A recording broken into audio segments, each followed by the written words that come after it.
What's up? I want to talk today about what I heard about racist Sony music. And they had one of the retailers refer to Michael Jackson as Jacko. And I thought, man, that's a lot of gold. Do you realize that Michael Jackson was like worth billions of dollars to that racist company? Do you realize how many hits and what he meant? That he was the most important and the biggest artist that label's ever had?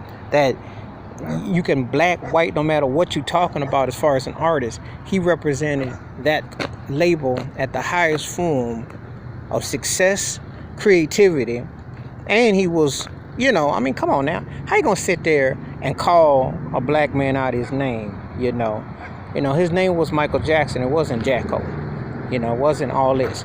Yeah, he had his eccentricities and he had his issues and flaws like anybody else. However, that man produced quality music. That man made that label. If you looked at the Epic label, you thought of Michael Jackson. Okay? Many artists came to that company trying to emulate his success because he was a cornerstone artist.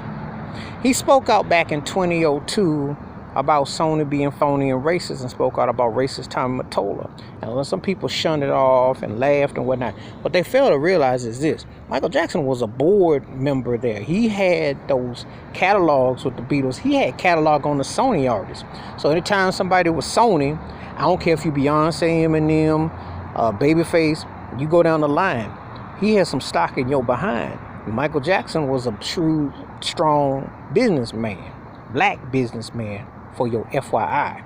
So they really hated the fact. This is the same company just back over 35 years ago told MTV, we won't do no business with you unless you have his videos. He was a one-man dominant, the most dominant artist in my lifetime.